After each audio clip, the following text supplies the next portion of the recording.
Welcome to It Depends, a sales tax podcast by TaxConnex. I'm your host, Brian Greer, joined by my colleague, Jeff Meggs, and we're super excited that you've joined us today. Sales and use tax can be confusing and overwhelming, but it doesn't have to be. Whether you work in an industry or a CPA firm, or just someone who wants to stay informed about the latest sales tax laws, we've got you covered. Periodically, we'll explore different aspects of sales tax.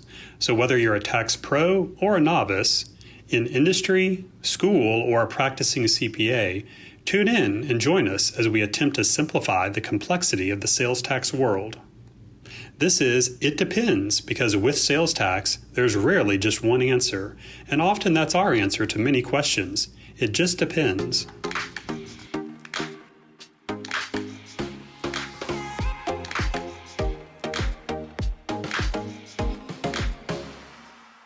This is Brian. Welcome, everyone. We appreciate the opportunity to be with you here today. Just to provide a little bit of a overview of our business, TaxConnex is a professional services firm focused specifically in the sales and use tax arena. And there are two practice areas within our company here. One is a consulting or advisory type of practice, and that's the part that Jeff here heads up. But we help companies address questions related to sales tax nexus and the taxability of their products and services. We get involved with sales tax audits and voluntary disclosures as well.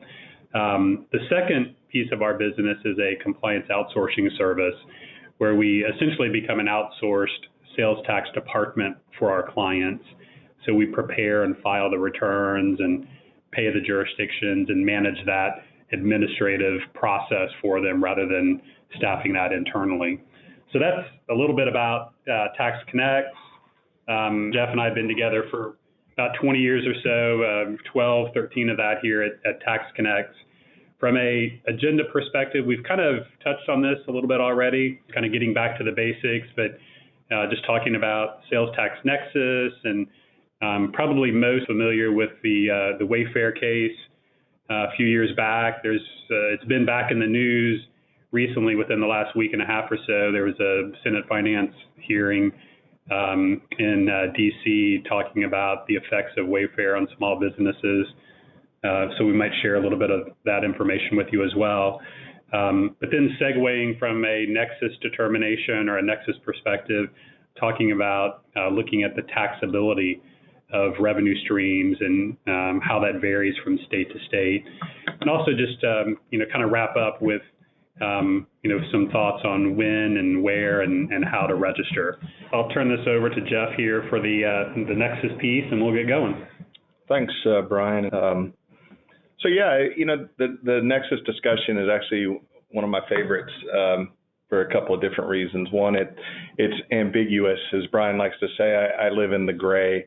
I have spent 32 years in the sales and use tax world dealing with all kinds of businesses, from manufacturers to construction to technology businesses, medical fields, and seeing how technology and advancement of a multitude of industries across the last 30 years and watching the state trying to keep up with that from a tax perspective has been a lot of fun. And it's why there's always some gray area. There's always some technology or some circumstance out there that either hasn't been seen before or addressed before by a particular state. So in any case, the Nexus world has been a challenge for a lot of companies to manage over the course of history. And what we wanted to do is give you kind of a background of the history of Nexus for sales tax purposes, talk about the more recent developments that I'm sure a lot of you are already somewhat familiar with, but talk about some of the nuances as well in terms of what to think about and how to address them. I think the first step is to look at what Nexus meant from a sales and use tax perspective historically. Nexus is really simply just a connection that a company has with a state that affords that state the authority to impose its sales tax laws on that business. And all the way back to really 1967, we were leveraging some court cases that served to define what Nexus meant from a sales and use tax perspective. And for the most part, you see on your screen here, I think now, the primary categories. And these were physical presence tests that were employed. Physical presence meaning I've got an office or a retail location in the state. Obviously, that makes a lot of sense. I've got to comply with the sales tax laws if that's the case. Having employees working in the state, having inventory located within the state. Those are really physical presence tests that are fairly obvious and have been obvious to people for a long time. The lesser obvious categories of physical presence are things like those employees that travel into a state for purposes of solicitation, or perhaps they're providing some level of service. Maybe they're attending a trade show, and we're assuming that by attending the trade show, the intent is to market the company, to try to establish a market in that particular state or beyond. And the last one I'll mention is one that's not as well known and has caused people quite a few headaches from time to time, and that is having third-party contractors performing services on your behalf. The story Brian and I like to tell, we were at a presentation we were doing for a group of clients of a CPA firm down in Texas, and prior to the presentation, one of the attendees was talking to us, sharing with us his business model, and expressed to us that he only had Nexus in Texas. And the reason or basis for that was that he didn't go into other states to perform services. He engaged third-party subcontractors to actually install his product at his customer's site. And Brian and I immediately looked at one another and said, you're availing yourself of the laws, the protections, the rules of law in that particular state, leveraging that third-party resource to provision your service and establish a market. And as such, you are establishing a physical presence through that third-party contractor as a representative or an agent. So the physical presence test, again, was sort of the standard that all of us worked off of from really the 60s on. Around the late 2008, 2009 time frame, we started to see some different things sort of happen. States, first of all, I mean, we're starting to see the electronic age really blossom, and the e-commerce age really blossom around this time. And so we start to see different things happening, and states are recognizing that they at least are having the impression that they're losing revenue sources through the exercise of electronic commerce. So we started to see things like click-through Nexus, which was at one time or another referred to as an Amazon law, basically saying that if you have a website, or if you're hosted, a link to your website is hosted by another website located within the state, that gives you physical presence to the extent that a customer links to that website of yours and then buys or executes a commerce transaction. We started seeing companies, with respect to cookies being those attributes that are typically conveyed through a website search. Most of you are probably more technically savvy than I am in this regard, but it basically establishes somewhat of a search functionality and customer experience scenario for customers. So cookie Nexus was a thing at one point in time for a few states. And then we saw states sort of enter into this place of economic nexus. They started to do it in Colorado, for example, through notification requirements. And basically they were asserting that if you had a level of revenue or a source of revenue that met a certain threshold in the state, you were then obligated to at least provide the state with information about those customers such that they could pursue use tax collection from those customers. They gave you the alternative of either performing those reporting services, or you could register and comply prospectively on a voluntary basis. Not much of a choice at the end of the day. Nobody wants to be in the notification business. So those are some things that we started to see in the way of aggression.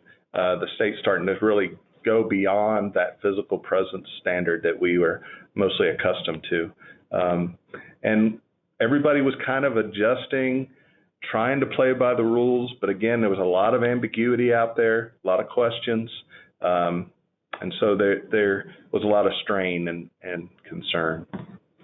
And Jeff, we also saw in this pre-Wayfair environment, kind of leading up to what you're getting ready to talk about here, something that's still prevalent today, but we saw a proliferation of individuals, businesses selling online and having consigned inventory in an Amazon warehouse, for example. So a lot of times when we talk about inventory, a client might think, oh, I don't have a warehouse. I don't have an issue with that. But when you're selling through some of these marketplaces and they have the ability to move that inventory from warehouse to warehouse, it's really easy for an Amazon seller to end up having a physical presence, quite frankly, in every state, just by having that consigned inventory sitting in an Amazon warehouse. And that was something, of course, that we saw pre-Wayfair, but is still present today as well. So continuing the Nexus part of this discussion, this wave of anxiety that the states had about losing revenue or losing base, taxable base, was building up and building up. More states were adopting more aggressive positions relative to Nexus. And ultimately, in 2016, we saw South Dakota get really purposeful about this, and they legislated an economic nexus standard. And their standard was, if you generated $100,000 in gross receipts from sales into our state, or you engaged in 200 or more transactions in our state in a given 12-month period, you essentially have established Nexus. You're availing yourself of the market and the resources of the state of South Dakota, and as a result, you have an obligation to register and comply with our sales and use tax laws. In enacting this legislation, I think the state fully recognized this was new territory and that there were going to be challenges. So they kind of built into the legislation a real efficient and progressive sort of avenue through which the taxpayers could challenge this legislation. And ultimately, South Dakota asserted Nexus against Wayfair, Wayfair being an online home goods type of a store. And Wayfair decided this was going to be something they were going to challenge. As you might imagine, once the challenge starts, there's other companies that are certainly tuned into this. So that there was a number of companies that were on the Wayfair side of the fence. There were companies to some extent that were on the state side, but more than that, there were states that were behind South Dakota. So you started seeing this buildup of support and a lot of eyes on this. As this processed through the courts in South Dakota, ultimately it landed at the state Supreme Court level. And in fact, the South Dakota State Supreme Court ruled favorably for Wayfair, said that this was not constitutional and that they could not impose or assert Nexus. South Dakota asked for this to be heard at the U.S. Supreme Court level. It was taken. Arguments were held in April of 2018. And in June of 2018, the U.S. Supreme Court released their decision, and ultimately it was favorable to South Dakota, in essence, acknowledging the credibility of an economic nexus standard. I don't think any of us recall a lot of rioting that went on after this particular decision, so I don't think it had the same level of magnitude. But now that we are now almost 4 years into this, I think everybody's pretty familiar with it and aware of it. But what we saw as a result of that decision was that a plethora of states, there was pent-up capacity or anxiety and willingness to engage in this same assertion. And so there were a multitude of states that immediately legislated and enacted similar legislation or similar nexus thresholds. There are differences. Every state has a little bit of a different wording. Some states have different thresholds. Not all states leveraged the 200 transaction threshold. In some states, instead of gross receipts, they enacted something that was related to retail or taxable receipts. So there were some differences. And what tends to happen in the sales and use tax world, and we're going to talk about taxability as well here in just a bit, but what tends to happen to all of us, myself included, is that there are so much similarity across all the states that we have a tendency to think the rules are the same from state to state. And that creates actually more anxiety because we all know they aren't the same. They're nuanced, and those nuances can be fairly significant or fairly benign and difficult to keep up with. So the message that I want to just share with you today on the Wayfair decision in terms of economic nexus, just plant a flag in the sand at $100,000 in gross receipts. If you're nearing that sort of magnitude of gross receipts beyond your home state, you ought to be asking yourself the question, am I nearing an economic nexus standard, and could I find myself subject to the laws and rules of that state?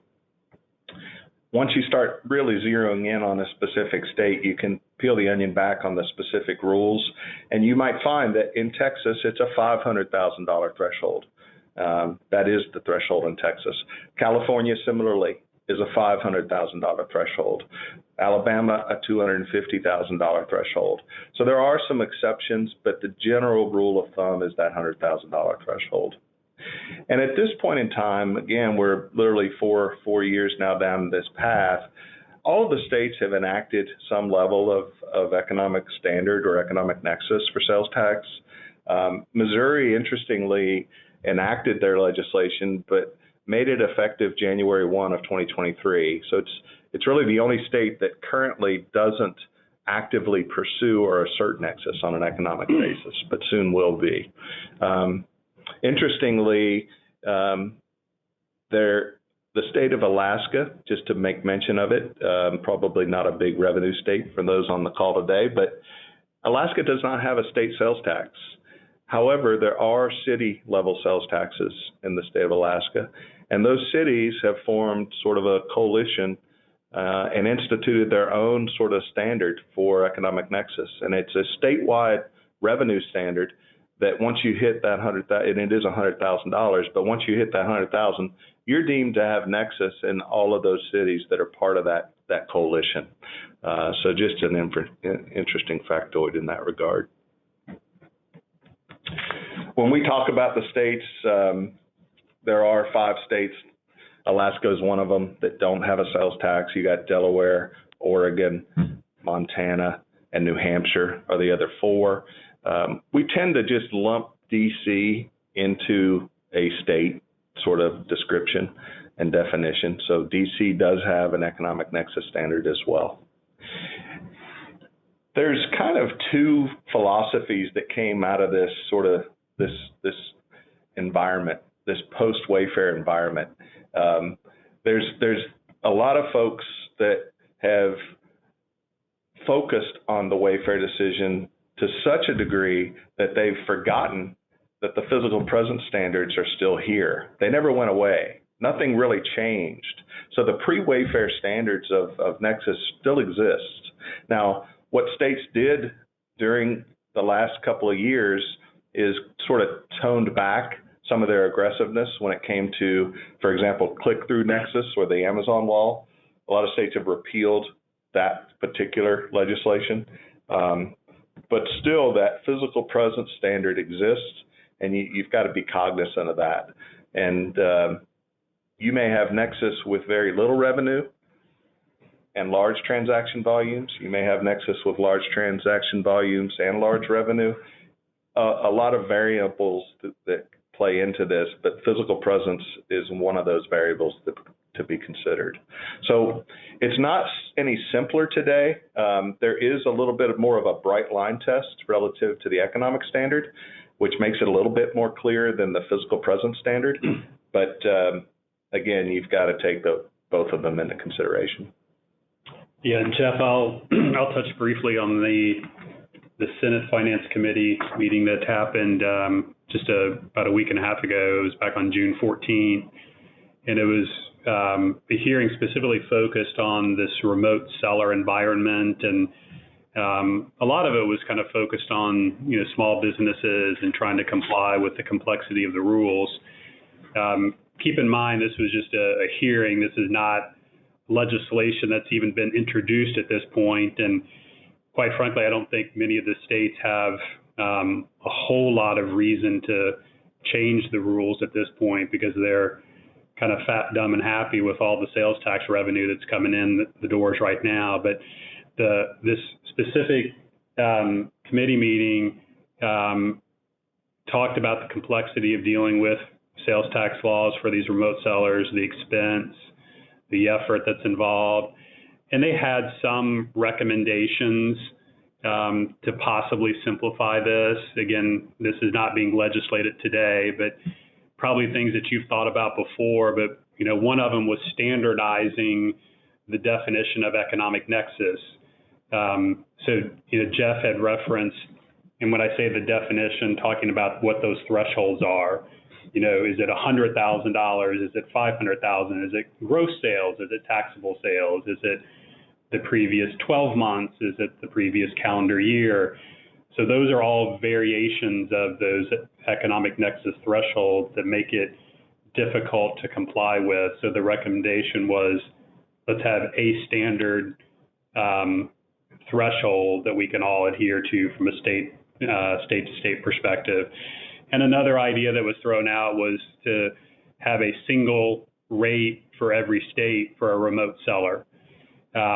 Certainly both of those would simplify the remote seller requirements and administration. I'm, again, not too optimistic that there's going to be a lot of change. I don't think there's a lot of motivation to change at the state level.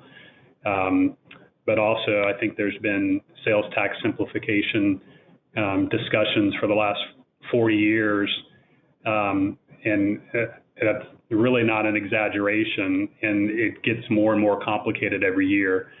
So I don't expect things to change much, but we'll keep our fingers crossed that things may become a little bit more simplified for people in the future.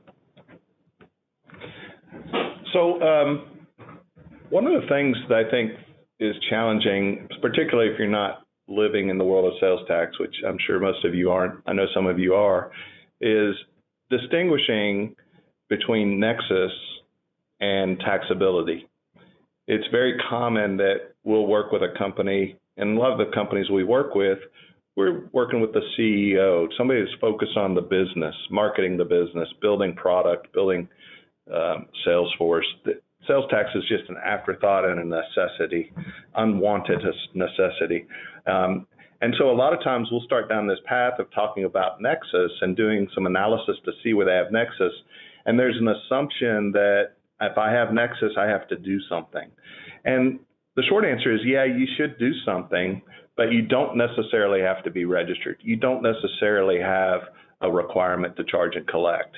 So we'll talk a little bit about the differences. So let's just assume, for purposes of this discussion, that we've gone down this path of analyzing our gross receipts.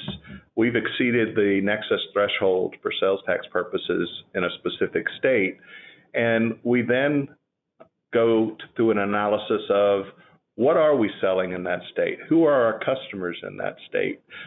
Determining whether or not the product is or isn't subject to sales tax in that state.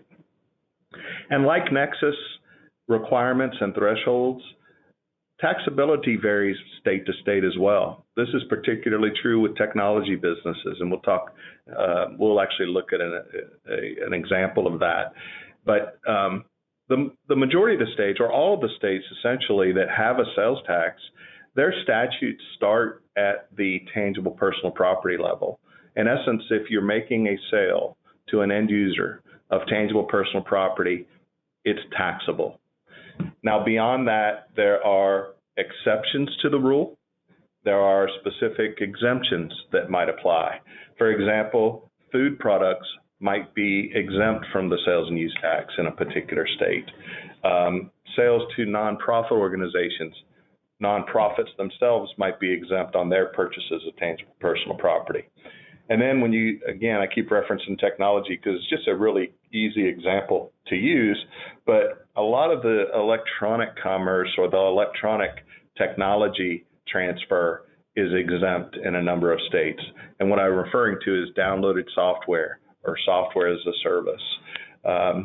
So there's enough ambiguity and variability amongst the states that you really want to distinguish or draw a distinct line between your nexus analysis and then your next step. What are we going to do about it? And I can tell you that there are a couple of theories that we sort of subscribe to.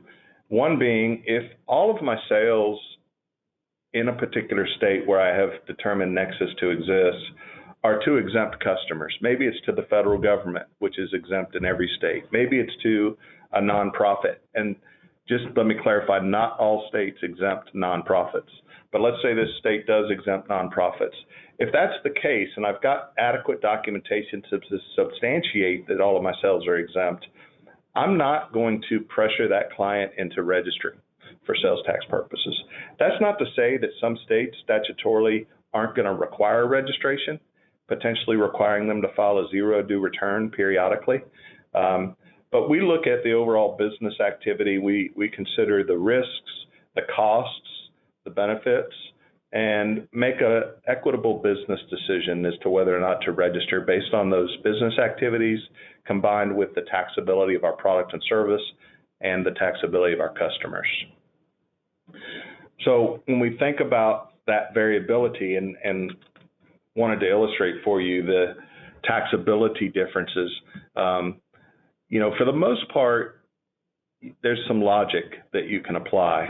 And in this particular slide, what we're talking about are really two primary categories of technology. One is software, and software can come in a downloaded fashion. It can come in a SaaS fashion, which is software as a service. And then in between that, there are maintenance agreements commonly applied to downloaded software. And each of these elements, as you can see from this matrix, can have different treatment. And what you'll note is that in the first 3 states, none of those activities are taxable. So if that's your only business in the state, despite the fact that you may have $1 million in revenue in those states, it might not require registration. It might not necessitate registration, and clearly wouldn't necessitate application of tax on an invoice. Now, when we talk about exemptions in this particular context, what we're really talking about is an exclusion from tax. And this isn't necessarily meant to confuse anybody, but generally, when the statutes are designed around the taxability of tangible personal property, in the absence of any statutory or legislative intent to tax a service, that service is excluded from the tax law. And if it's excluded from the tax law, it's not taxable. So in most of these cases, while we call them exempt, they're actually excluded. They're not referenced in the tax law as ever being taxable. The last column in this particular table is telecommunication services. And not to suggest everybody on this call is engaged in telecommunication services, but it is the most onerous taxing sort of scenario that I believe exists here in the U.S. Just about every state and local government, all the way down to districts, have some level of tax treatment associated with telecommunications.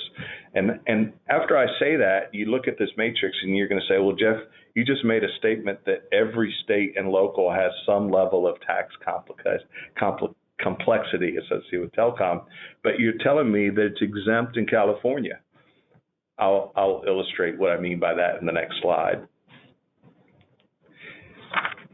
In California, for telecommunications purposes, there is no state sales tax. However, there are a multitude of regulatory fees that might apply at the state level, like public utility commissions. And there are also 115 or so local jurisdictions. These are cities like Los Angeles, San Francisco, that have what's referred to as a utility users tax. It's essentially a sales tax on telecommunication services, and the rates can get quite significant. We're talking 8-9% in a lot of cases. So while those other services are exempt, there is some local tax, and that's the thing that causes heartburn for a lot of people, the ability to comply with the local levels of taxation.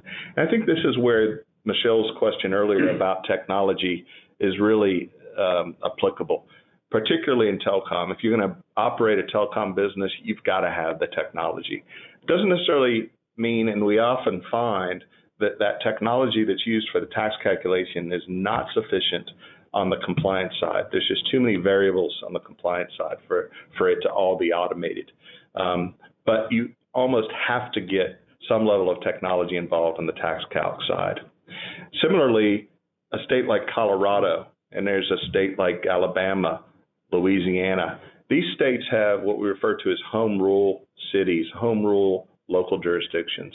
And in some of these cases, like in Colorado, what we're illustrating here is that while at the state level in Colorado, downloaded software and SaaS are exempt from sales tax, that same service is actually subject to tax in a lot of local cities. So you're selling to a customer in Colorado, and now you've got to understand not only all 50 states and how they tax your product, but all 73 or so, I think, local jurisdictions in Colorado and how they tax the same product. Illinois, the example we'll share there's really only one home rule jurisdiction in Illinois, and what's interesting about it is Chicago. But what's interesting about it is it's not the sales tax. The sales tax is administered at the state level for the city of Chicago.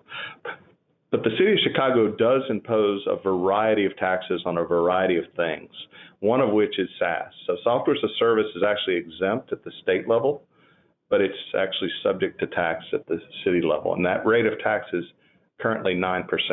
The rate changes over time, but it's a 9% tax. And right now, the Chicago city is very aggressive relative to Nexus. Ever since Wayfair was enacted, they've held the position that if you sell $1 worth of SaaS into the city, that is enough for them to hold you accountable for compliance for that tax.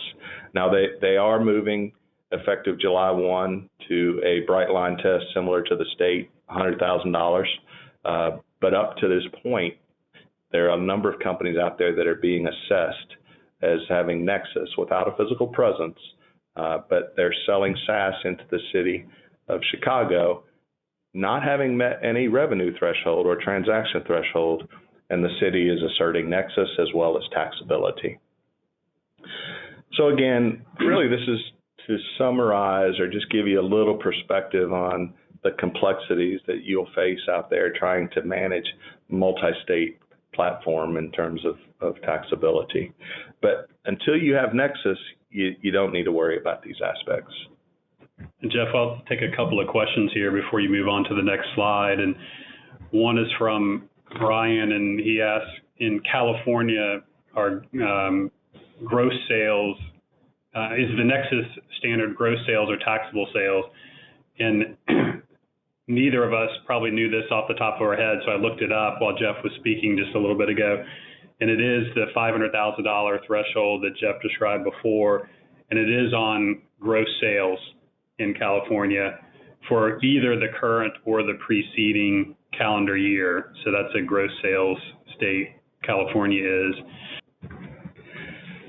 The last thing I wanted to do here today was really just bring all of this to a point where a decision has to be made. So we've explored our physical presence in a number of states. We've evaluated our economic presence in a number of states. We've determined that there are a number of states that we have established Nexus in. We've gone down the path now of evaluating taxability of our products and services. We've determined that there is some taxability there. It is material. And so we've got to make a decision. There's some cases where, and this particularly happens with companies that go through due diligence when they're being acquired, where there's this kind of look back philosophy, meaning under due diligence, a company that's making the acquisition doesn't want to inherit any of that liability or that risk. And so they'll evaluate whether or not Nexus existed in the past, whether or not there's any material sales tax risk or exposure in the past.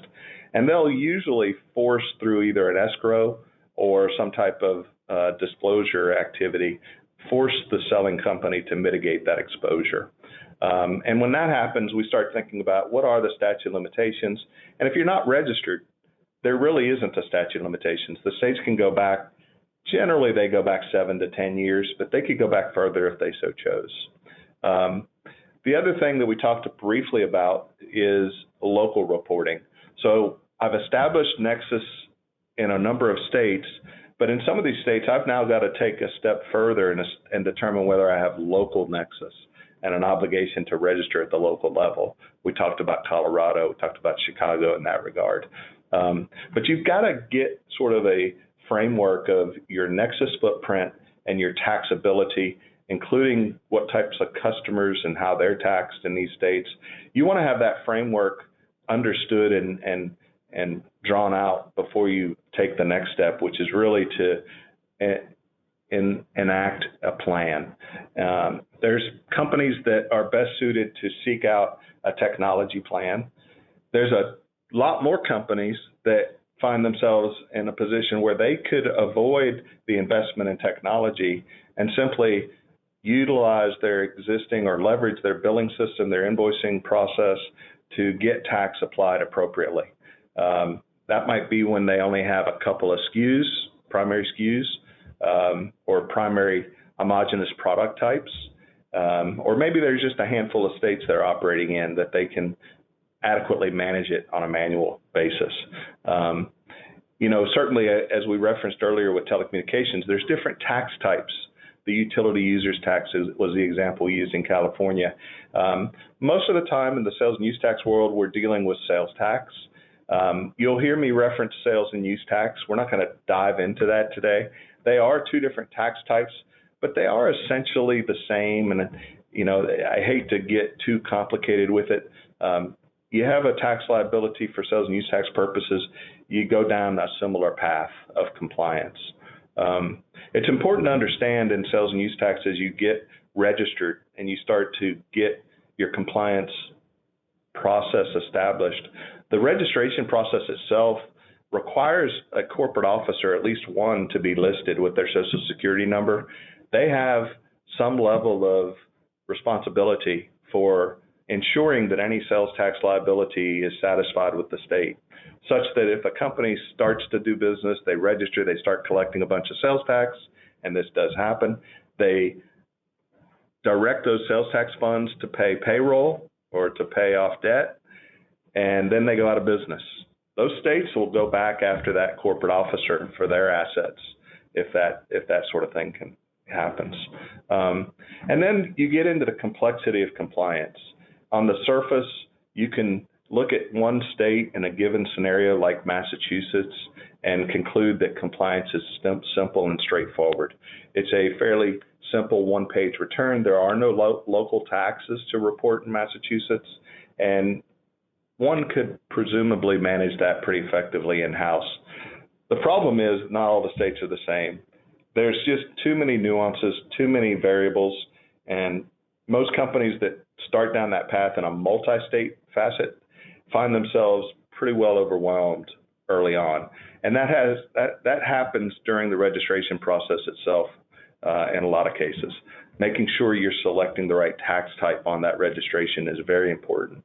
There's a lot of risk associated with making sure that registration is done effectively, and there's a lot more risk associated with making sure your tax calculation solution is adequately managed and functioning properly. Last thing I'll mention, exemption certificates. Sales and use tax is very much a form over substance tax.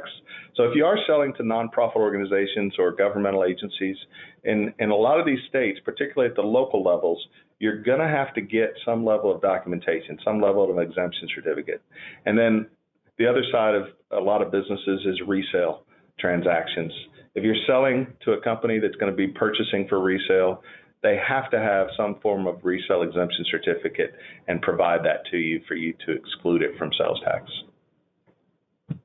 Yeah, I think that last point is a great one on the exemption certificate side. Just to have it's a tough policy to maintain, but if you can maintain a policy of you're always going to charge tax unless you get that exemption certificate, that's a good way to do it. But we see so many companies that, based on just a historical relationship with a client or for whatever reason, they don't have that exemption documentation in place and they choose to not charge the sales tax. And it can become problematic for you if you don't have a good policy like that you adhere to.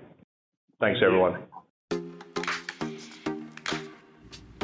This has been It Depends, with another episode explaining the complexities surrounding sales and use tax. We'll see you next time.